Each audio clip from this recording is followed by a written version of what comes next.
ibtagha wara'a dzalik, maka barang siapa yang mencari-cari selain dari istri apa? Onani, dengan tangan, dengan bla bla bla yang antum semuanya mengetahui. Maka itu adalah faulaika humul adun, termasuk orang-orang yang melampaui batas.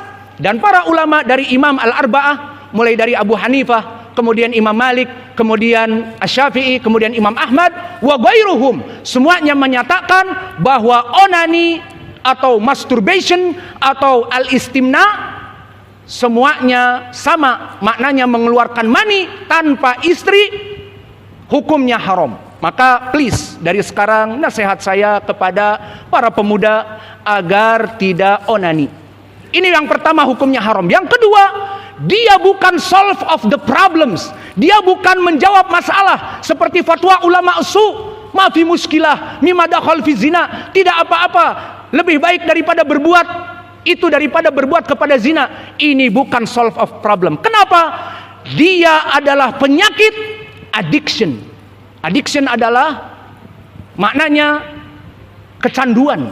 Maka orang-orang yang mengenal onani dan dia berlezat dengan onani ini, maka dia akan menjadi addiction, akan kecanduan, bisa menjadi 1 hari 5 kali onani. Maka terbayang, 1 hari 5 kali, berapa 1 bulan?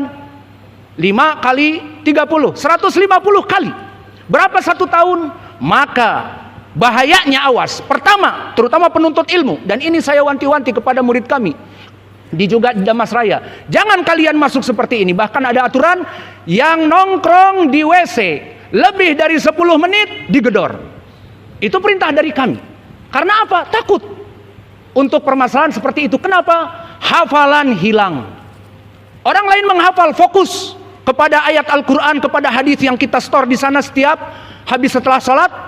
Qala Imamul Bukhari rahimahullahu taala haddatsana Musaddad, dia mikir tentang perkara itu, maka masuk WC dan mengejawantahkan apa yang ada di WC-nya. Maka itu awas, jangan sampai terjadi kepada siapapun dari murid-murid kami, dan di sini pun dari anak-anak kami, agar menjauhi itu, karena addiction ini menyebabkan kalian tidak fokus belajar. Kedua, perkaranya haram, dan yang ketiga akan membuat rusak masa depan kalian. Maka para jomblo forever yang baru setelah itu dia umur 30 menikah, dari mulai kenal onani 20 tahun, 10 tahun, maka 10 tahun melaksanakan onani. Berapa jika setiap hari 5 kali? Berapa dalam 10 tahun? Maka ditakutkan kelak di saat dia menikah, di mana dia menikah di malam pertama, dia akan mengeluarkan pedang-pedangnya. Maka pedang-pedang yang dikeluarkan sudah karatan, karena terlalu banyak onani, sudah tidak tajam, tumpul, maka akan menjadi penyakit EDI. Apa penyakit EDI? Bukan Thomas Alva Edison, tetapi EDI, ejakulasi dini, yang mana di bahasa Arabnya qadful mubakkir, mengeluarkan dengan cepat, atau bahasa Minangnya premature ejaculation. Maka di sini dia assalamualaikum, waalaikumsalam, maka tidak akan bahagia istri. Bahkan istrinya akan protes, aku mandi dalam keadaan tidak berbuat apa-apa. Maka ini adalah penyakit yang disebabkan karena tadi terlalu banyak onani. Please anak-anakku dan murid-muridku agar menjauhi perkara ini. Pertama haram, kedua menghancurkan hafalan yang antum hafal, sibuk tidak fokus kepada pelajaran, sibuknya kepada yalah imajinasi, berimajinasi. Ketiga juga nanti di hari dibutuhkan senjata-senjata kalian, dan kalian menjadi harimau Sumatera, maka pada malam itu kalian akan malu dan menjadi kucing Persia ataupun kucing Anggora miau di depan istri kalian, tidak garang, bagaikan harimau yang mengaum. Maka please jauhi perkara ini. Maka mana wajah pendalilan di sini? Yudha'ifus syabab, dia adalah tibun nabawi, menjawab dakwah orang-orang yang berfatwa bahwa solusi untuk para pemuda dengan onani tidak apa-apa daripada masuk kepada perkara zina, maka ini salah kaprah. Selesai dari poin yang ke-8. Maka kita masuk sekarang kepada keutamaan yang ke-9. At-tasi'atu wiqayatu minal ma'asi. Bahwa yang ke-9, orang yang berpuasa itu mencegah. Orang yang berpuasa itu, si puasa itu mencegah orang yang berpuasa itu dari kemungkaran al-fahisyah, dari kemaksiatan secara umum.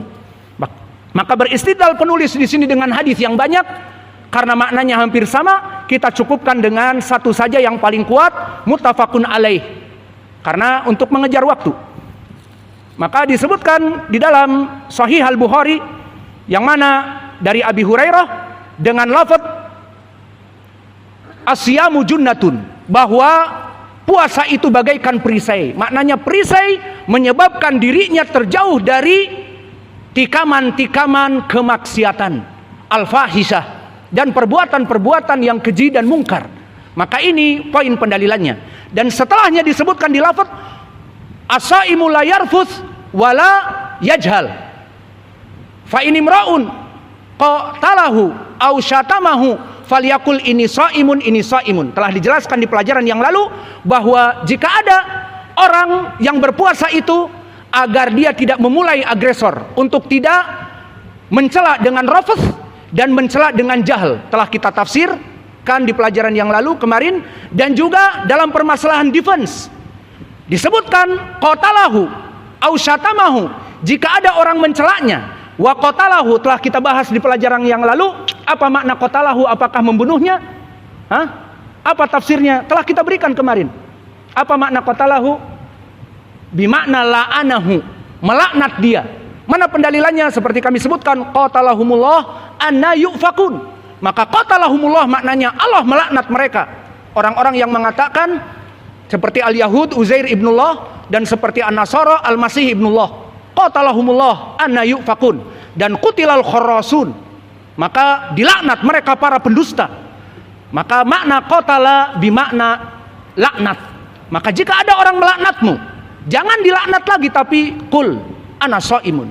Au syatamahu, mencela kamu, katakan aku seorang yang berpuasa. Ini poin pendalilannya jelas. Pertama, puasa itu junnah, dia adalah pelindung. Dan yang kedua, dia menyebabkan seseorang tidak agresor, dan juga dalam defense tidak untuk membalas laknat dengan laknat, celaan dengan celaan. Maka ini wajah pendalilannya sangat jelas. Dan kita ambil perwakilan satu hadis muttafaqun alaih, sehingga setelah adzan kita masuk kepada keutamaan yang berikutnya. Al muadzin yuadzin